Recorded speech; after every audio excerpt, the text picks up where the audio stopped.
চাকৰি কৰা ল'ৰা দেখি ৰ'ব নোৱাৰিলে বোৱাৰী। স্বামী সন্তানক এৰি থৈ ৰাজাৰ সৈতে পলাল ৰাণী। স্বামীয়ে ফোন কৰাত পত্নীৰ উত্তৰ, তই বেলচা মৰা বালি উঠোৱা মানুহ, মই এতিয়া চাকৰিয়ালৰ লগত থাকোঁ। তাই মোক কৈছে তাৰ চাকৰি আছে বোলে, তাৰ লগত সুখী থাকিম বোলে। মই ক'লো তাইক মই সদায় শুৱাই থাকোঁ, সুখী নাই, বুজি নাপালে তাই মোৰ কথা। দেখিবলৈও লাজ লগা, শুনিবলৈও লাজ লগা, কিমাননো কম বোৱাৰীৰ পৰকীয়া প্ৰেমৰ কথা। এইজন ডিব্ৰুগড়ৰ অমৰাগুৰিৰ টিংকু দাস। এইগৰাকী টিংকুৰ সুন্দৰী পত্নী, নামটো ৰাণী বুলিয়ে ধৰক। দুয়োৰে আছে 10 বছৰীয়া কন্যা সন্তান। স্বামীয়ে বাহন চলাই বেলচাৰ মাৰি সুখেৰে সংসাৰ চলাই আছিল। তাৰ মাজতে দুয়োৰে সংসাৰত এণ্ট্ৰি মাৰিলে ৰাজাই। ৰাজা মানে এইজন ৰাজা দাস। ৰাজাৰ ঘৰো অমৰাগুৰিতে। ৰাজাই হেনো চাকৰি কৰে। ৰাজাৰ সৈতে টিংকু দাসৰ পত্নীৰ পৰকীয়া প্ৰেমৰ সম্পৰ্ক গঢ়ি উঠে। দিনৰ দিনটো স্বামীয়ে গাড়ী চলাই যায়। সেই সুযোগত পত্নীয়ে ৰাজাৰ সৈতে প্ৰেম আনন্দ লয়।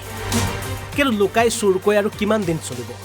সেয়েহে এদিন হঠাৎ ৰাজাৰ সৈতে সুখৰ সংসাৰ গঢ়াৰ সপোন লৈ স্বামী সন্তানক এৰি পলাল পত্নী। এতিয়া স্বামীৰ লাগিছে হাহাকাৰ। বোলে এনেকে কথা বোলে তাৰ সৈতে চাকৰি আছে, চাকৰি কাৰণে গৈছো বোলে। ৰাজা দাস চাকৰি কাৰণে গৈছো। তোৰ বোলে মোক বেলচা মৰা গাড়ী চলা, তোৰ পইচা মোক বোলে চলিব নোৱাৰো বোলে। মই কিন্তু চাকৰি থকা মানুহ অতদিনে মই কি খুৱাইছিলো তোক বোলো। অতদিনে মই বেলচা মাৰি বোলে মই গাড়ী চলাই শুৱাই আছিলো, ধুনীয়াকে বিন্দাছ আছিলো। সেইটো বুজি নাপালে। তাইক মই ক'লো, এই ছোৱালীজনী মুখলৈ চাই কিনে চা বুলি ক'লো। ছোৱালী মুখলৈ তাই নাচালে। মই বোলে চাকৰি লোৱা সৈতে বোলে সুখত থাকিম বোলে, বিন্দাছ থাকিম বোলে। আজি বিয়া পতা 11 বছৰ ওচৰ পাৰে হ'ল। অমৰাগুৰিতে আছে। নাচালে, এবাৰো নাচালে। মই তাইৰ মুখলৈ তাইক এবাৰ ক'লো, তাইক মই বাৰম্বাৰ ক'লো, এই ছোৱালীজনীৰ মুখলৈ চা এবাৰ, এইবোৰ কথা বাদ দে। এই ঘটনাটো আপোনাৰ 19 তাৰিখৰ দিনাখন বাৰ্থডে খাব গৈছিলোঁ। বাৰ্থডে খাব যোৱাৰ পিছত মই 20 তাৰিখ দিনা ৰাতিয়ে থাকিলোঁ। আপোনাৰ পুলিচ প্ৰশাসন দিলোঁ কিছুমান কথা, আজিলৈ এতিয়ালৈকে ডিছকাছ কৰা নাই কোনো। সঁচা কথা কৈছোঁ আপোনাৰ লগত। কেছ দিয়া হ'ল আপোনাৰ সদৰ থানাত দিয়া হ'ল, SP কোৰ্টত দিয়া হ'ল, SP কোৰ্টত দিয়া হ'ল। একো ভাল আছিলে চবফালে ভাল আছিলে। লেকিন আজিলৈকে মই বৰ্তমান ইমান দিন কথা হ'ল একো গম নাপালোঁ। কিন্তু মই 19 তাৰিখ দিনা গম পোৱাৰ কাৰণে এই কথাটো ক'বলগীয়া। চবকে দিয়া হ'ল বৰ্তমান, কোনো একো মানে প্ৰশাসনো তাই মোক কৈছে তাৰ চাকৰি আছে বোলে, তাৰ লগত সুখী থাকিম বোলে। মই ক'লো তাইক মই সদায় শুৱাই থাকোঁ, সুখী নাই, বুজি নাপালে তাই মোৰ কথা। ডিব্ৰুগড়ৰ পৰা হৰেণ সোণোৱাল, অসম লাইভ 24।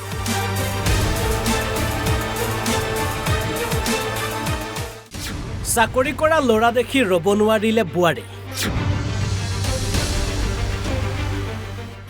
স্বামী সন্তানক এৰি থৈ ৰাজাৰ সৈতে পলাল ৰাণী।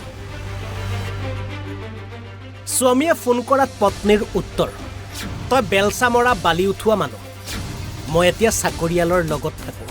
তাই মোক কৈছে তাৰ চাকৰি আছে বোলে, তাৰ লগত সুখী থাকিম বোলে। মই ক'লো তাইক মই সদায় শুৱাই থাকোঁ, সুখী নাই, বুজি নাপালে তাই মোৰ কথা। দেখিবলৈও লাজ লগা, শুনিবলৈও লাজ লগা, কিমাননো কম বোৱাৰীৰ পৰকীয়া প্ৰেমৰ কথা। এইজন ডিব্ৰুগড়ৰ অমৰাগুৰিৰ টিংকু দাস। এইগৰাকী টিংকুৰ সুন্দৰী পত্নী, নামটো ৰাণী বুলিয়ে ধৰক। দুয়োৰে আছে 10 বছৰীয়া কন্যা সন্তান। স্বামীয়ে বাহন চলাই বেলচাৰ মাৰি সুখেৰে সংসাৰ চলাই আছিল। তাৰ মাজতে দুয়োৰে সংসাৰত এণ্ট্ৰি মাৰিলে ৰাজাই। ৰাজা মানে এইজন ৰাজা দাস। ৰাজাৰ ঘৰো অমৰাগুৰিতে। ৰাজাই হেনো চাকৰি কৰে। ৰাজাৰ সৈতে টিংকু দাসৰ পত্নীৰ পৰকীয়া প্ৰেমৰ সম্পৰ্ক গঢ়ি উঠে। দিনৰ দিনটো স্বামীয়ে গাড়ী চলাই যায়। সেই সুযোগত পত্নীয়ে ৰাজাৰ সৈতে প্ৰেম আনন্দ লয়। কিন্তু লুকাই চুৰকৈ আৰু কিমান দিন চলিব। সেয়েহে এদিন হঠাৎ ৰাজাৰ সৈতে সুখৰ সংসাৰ গঢ়াৰ সপোন লৈ স্বামী সন্তানক এৰি পলাল পত্নী। এতিয়া স্বামীৰ লাগিছে হাহাকাৰ। এনেকে কথা বোলে তাৰ সৈতে চাকৰি আছে, চাকৰি কাৰণে গৈছো বোলে। ৰাজা দাস চাকৰি কাৰণে গৈছো। তোৰ বোলে মোক বেলচা মৰা গাড়ী চলা, তোৰ পইচা মোক বোলে চলিব নোৱাৰো বোলে। মই কিন্তু চাকৰি থকা মানুহ অতদিনে মই কি খুৱাইছিলো তোক বোলো। অতদিনে মই বেলচা মাৰি বোলে মই গাড়ী চলাই শুৱাই আছিলো, ধুনীয়াকে বিন্দাছ আছিলো। সেইটো বুজি নাপালে। তাইক মই ক'লো, এই ছোৱালীজনী মুখলৈ চাই কিনে চা বুলি ক'লো। ছোৱালী মুখলৈ তাই নাচালে। মই বোলে চাকৰি লোৱা সৈতে বোলে সুখত থাকিম বোলে, বিন্দাছ থাকিম বোলে। আজি বিয়া পতা 11 বছৰ ওচৰ পাৰে হ'ল। অমৰাগুৰিতে আছে। নাচালে, এবাৰো নাচালে। মই তাইৰ মুখলৈ তাইক এবাৰ ক'লো, তাইক মই বাৰম্বাৰ ক'লো, এই ছোৱালীজনীৰ মুখলৈ চা এবাৰ, এইবোৰ কথা বাদ দে। এই ঘটনাটো আপোনাৰ 19 তাৰিখৰ দিনাখন বাৰ্থডে খাব গৈছিলোঁ। বাৰ্থডে খাব যোৱাৰ পিছত মই 20 তাৰিখ দিনা ৰাতিয়ে থাকিলোঁ।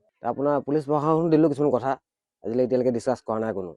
সঁচা কথা কৈছোঁ আপোনালোকক কেছ দিয়া হ'ল কেছ দিয়া হ'ল আপোনাৰ সদৰ থানাত দিয়া হ'ল SP কোৰ্টত দিয়া হ'ল SP কোৰ্টত দিয়া হ'ল একো এছপিৰ লগত কেনেকুৱা আছে আপোনাৰ ভাল আছিলে চবফালে ভাল আছিলে লেকিন আজিলৈকে মই বৰ্তমান ইমান দিন কথা হ'ল একো গম নাপালোঁ কিন্তু মই 19 তাৰিখে গম পোৱাৰ কাৰণে এই কথাটো ক'বলগীয়া চবকে দিয়া হ'ল বৰ্তমান কোনো একো মানে প্ৰশাসনো তাই মোক কৈছে তাৰ চাকৰি আছে বোলে তাৰ লগত সুখী থাকিম বোলে মই ক'লো তাইক মই সদায় শুৱাই থাকোঁ সুখী নাই বুজি নাপালে তাই মোৰ কথা ডিব্ৰুগড়ৰ পৰা হৰেণ সোণোৱাল অসম লাইভ 24